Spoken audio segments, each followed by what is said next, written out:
अस्सलाम वालेकुम दोस्तों, एनडीएस अकेडमी में आपको वेलकम करता हूं। पीछे हम जो है वो पढ़ चुके थे 7th क्लास की साइंस है और चैप्टर नंबर 4 है।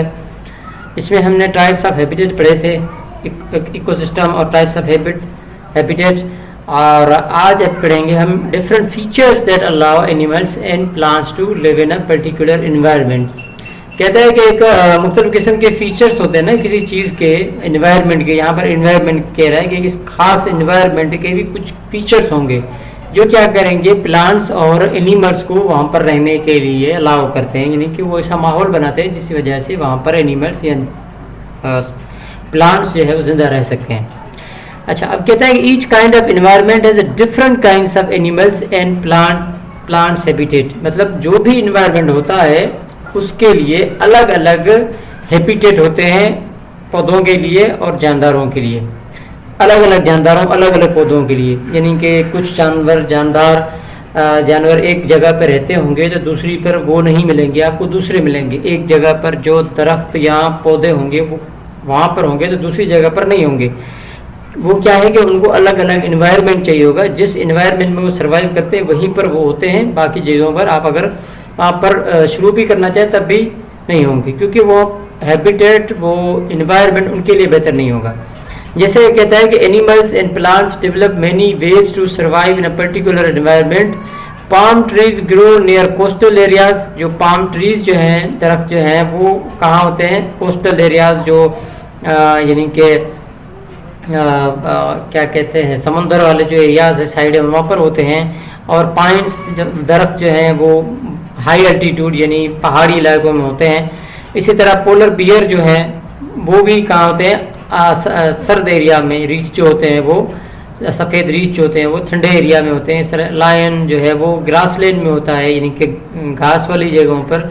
Because their requirements of life are present in these areas, क्योंकि वो वहीं पर रह सकते हैं। उनको जो रिक्वायरमेंट चाहिए जिंदा रहने के लिए वो वहीं पर होंगी।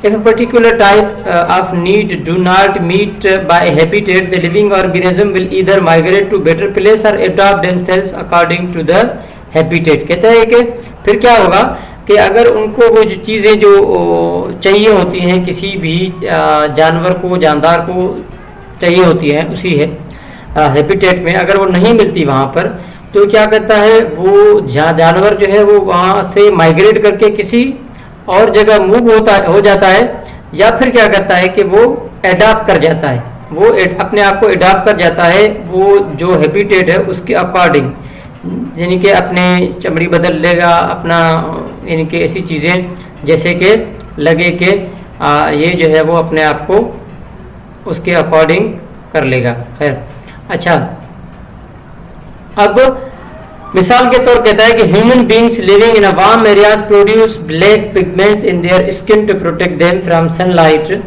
But the people living at high altitude do not produce black pigment in a very high quality, so their complexion remains fair. अब कहता है यहाँ पर कि जो वार्म यानी कि गर्म एरिया में जो रहते हैं लोग, उनकी स्किन क्या कहती है, वहाँ पर जो ब्लैक पिगमेंट जो है वो यानी कि दाने या इस तरह के होते हैं, जो स्किन जो है समझो कि हो जाती है, ब्लैक हो जाती है। वो इसलिए ताकि वो सनलाइट से जो है वो अपने आप को, यानी सनलाइट से स्किन जो है वो प्रोटेक्ट करती है, जिस वजह से वो प्रोड्यूस करते हैं ब्लैक पिगमेंट्स। लेकिन उसी तरह अगर आप वहाँ यानी कि वो जो कोल्ड एरियाज हैं, ठंड यानी कि हाई एल्टीट्यूड पहाड़ी इलाकों में आप देखेंगे ज़्यादातर जो है वो लोग आपको काले कलर के नहीं मिलेंगे, वो सफ़ेद कलर के मिलेंगे। वो इसलिए क्योंकि उनकी वो ब्लैक पिगमेंट नहीं बनता, जिसकी वजह से वो सफ़ेद कलर के यानी कि गोरे होते हैं।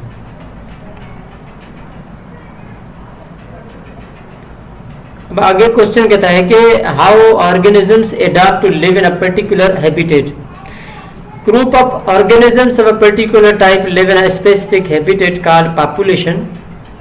Group of organism of particular type live in a specific habitat called population. तो एक ही किस्म की, खास किस्म की जो है वो यानी कि जहाँ ऑर्गेनिज्म हो, ग्रुप हो, किसी हैबिटेट में रहते हैं तो पॉपुलेशन कहेंगे।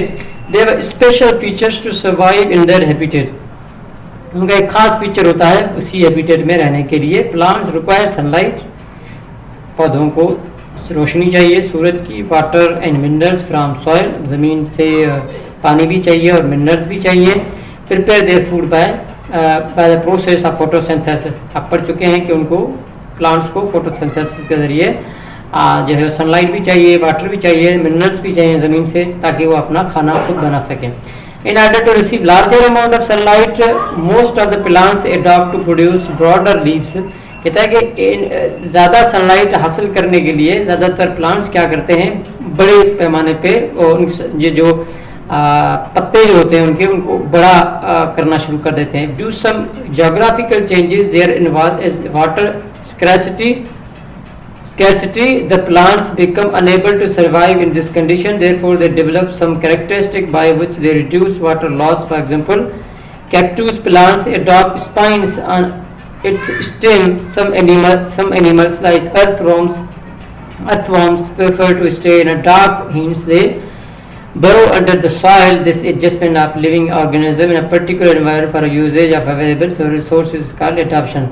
कहता है कि यानी कि कुछ प्लांट्स होते हैं वो अपने दरख्त को यानी कि अपने जो पत्ते होते हैं उनको बड़ा कर लेते हैं, और कुछ जो है वो किसी जोग्राफिकल चेंजेस की वजह से अगर पानी की कमी है तो वो क्या कहते हैं, सर्वाइव होने के लिए सर्वाइवल कंडीशन के लिए, जिंदा रहने के लिए अपनी कैरेक्टरिस्टिक को थोड़ा सा चेंज कर लेते हैं, और जिस तरह से वो पानी को कम नुकसान कर सकें। और ये कुछ कैक्टस प्लांट और बाकी जो है वो इनका मिसाल देता है। और जैसे कि अर्थवॉर्म जो हैं वो क्या करती हैं, अंदर ज़मीन के अंदर अपने आप को दफन कर लेती हैं ताकि वो बच सके सनलाइट, ज़्यादा सनलाइट से, जहाँ जो है वो यानी कि क्या कहते हैं वो पानी उनको ज़्यादा मुहैया हो सके। सो इस तरह की एडजस्टमेंट करते रहते हैं जानवर अपने आप को, या तो माइग्रेट हो जाते हैं या तो एडजस्ट करते रहते हैं अपने आप को उस हिसाब से। अब कहता है different factors such as the duration of light, temperature, जी तो डिफरेंट फैक्टर्स हैं such as the duration of light, light की duration, temperature, availability of water, speed of wind, humidity in air, snow, salty water, minerals in soils, availability in nature of food and protection from predators influence living organism to modify their characteristics. ये सारे factors हैं जिसकी वजह से जानदार को रहने के लिए किसी हैबिटेट में कौन कौन से फैक्टर जहन में रखने होंगे, या जो उनको इफेक्ट करते हैं रहने के लिए, या माइग्रेट करने पर मजबूर करते हैं, या एडजस्ट करने के लिए मजबूर करते हैं। तो ये सारे फैक्टर्स हैं जिनको हम आगे चल के पढ़ेंगे। उम्मीद है यहाँ तक आपको समझ में आ गया होगा। तो सब्सक्राइब करें। जज़ाकल्लाह।